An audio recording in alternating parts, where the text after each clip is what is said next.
that infamous siesta time, huh? Well, bad news is I have an alarm clock.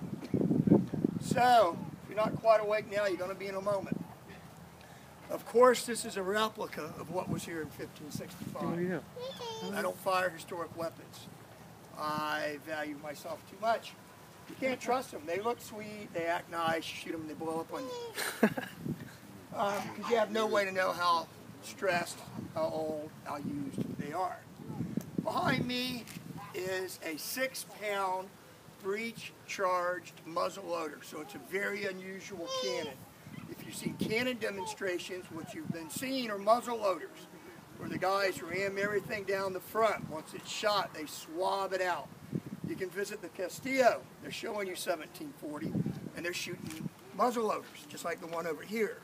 So it has to be swabbed out between shots. And the big improvement over this gun was those guns are cast iron. This was not.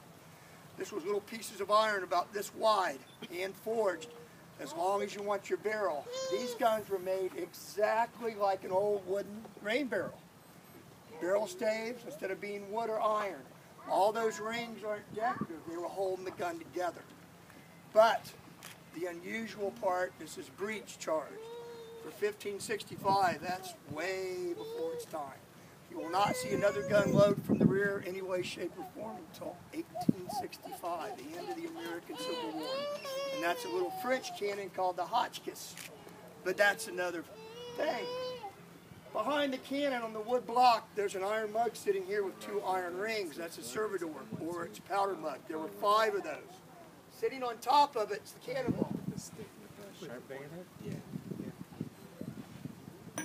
So once this is in place, the ball still has to go down the front and it'll sit right on top. And that's where it has to be. Can't be a gap, it has to sit right on top. If there's a gap, when you fire the gun, it may hesitate or it may not move. Then you may go down in history for inventing a pipe bomb, because the gun is going to explode. All that pressure has to go somewhere, hopefully out the end. But this gun, the unusual thing, having those 5 mugs, could be shot 3 to 4 times a minute.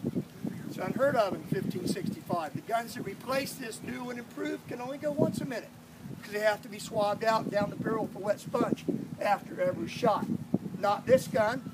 You got 2 guys on the back. It's fired. One guy grabs the spent mug, throws it on the ground. The other guy puts the fresh one in. While the other guy's priming, the guy in the front puts the ball down. It's ready to go again. You have 1 guy in your crew of 5 to 6 men. They do nothing during the battle but recycle the mugs. As it comes out, they get it, dip it in water, pour it out. Now there's no hot embers. Fill it with gunpowder. Shove something in the end they're using for wadding. Put it back by the gun. It's ready to go again. This is a small gun. She's accurate to 3/4 of a mile, but if you know what you're doing, you can get a mile out of it. Bridge of Lions to your right, that's 9/10 of a mile. We can reach that bridge. We can't tell you which car we can get, but we can reach that bridge. So basically, if we're shooting somebody a mile away, what we're doing is posturing. We're threatening. We got a cannon, because you're not going to hit what you're shooting at. But from point blank to about 3/4 of a mile away, this is deadly. And that little ball comes out of this gun at 400 miles an hour, give or take a mile or 2 on either side. At 3/4 of a mile away, it's still going over 250 miles an hour. So if you're out in the river and it's your noggin, I'm sorry, it's going to leave a mark. These guns were being used to shoot at men trying to row ashore in longboats. 99.9999% of ships were smart enough to stay offshore. You get up to an inlet you've never seen before, you don't know where the channel is, you don't know how deep it is. If you run your ship aground, hey, guess what? Game over. You're stuck.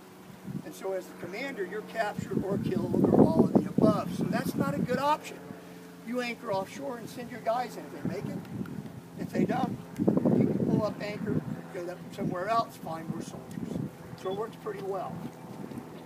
This little gun was chosen not for its size, but because of the weight.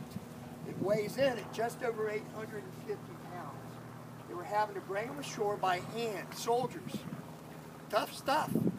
They had big cannons. Now, if you're going to vote today, we all need to bring cannons ashore so we can be safe. Do we want the little 6-pounder or the 36-pounder? It's a no-brainer. Everybody's going to go, ooh, I want the 36-pounder. Cannonball's almost as big as your head. It shoots 3 miles. Why wouldn't you want it? The problem is it weighs in over 3.5 tons. Can't get it off the ship without a crane. And you can't make a crane unless you build a pier into deep water so you somewhere to park your ship. So now you're looking at 4 to 5 months worth of construction. The Spaniards didn't have that time to waste. In the field behind you, they were constructing a fortification and somewhere to live. So that if the French attacked, they would be okay. As it turns out, the French couldn't attack, and it didn't go so well for the French. Which I guess wasn't too bad because I don't like frog legs. But we're going to shoot this cannon. Now keep in mind what you're about to hear is about 1/10 of the real charge. Whether this is a 3-pounder, 6-pounder, 36-pounder, in the 16th century they were basically using half the weight of the ball in powder. So in my case we'd use 3 pounds. That is the equivalent of 3 sticks of dynamite. 1 pound is what's in a stick of dynamite. So I'm not going to use a full charge. You guys would be very impressed, and we'd all be deaf together for a couple of hours. This is still going to go boom. This is a small charge. But just think, it would be about 10 times as loud. Keep that in mind when you hear this. The wind has changed. So not only are you going to see and hear, but some of you are going to get to smell it too. So, I will warn you by yelling, fuego. And if you're going to get a photo, keep in mind, this is going to happen very quickly. ¿Quieres cubrirlo? No, cool. No te tienen que cubrirlo. Correct. Shooting somebody. It's not correct. That's pretty fun.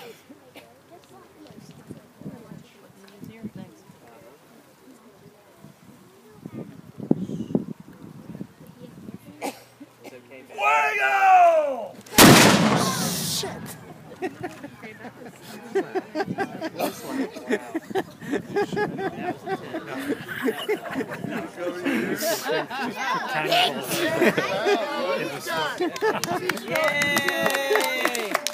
You guys are too kind. I don't think I hit anything.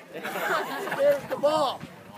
Well, guys, thanks for coming down. If you guys should have questions, I'll do the best I can to answer. Enjoy your afternoon park. Have a great day. Bye-bye, guys. Thank you. You were scared.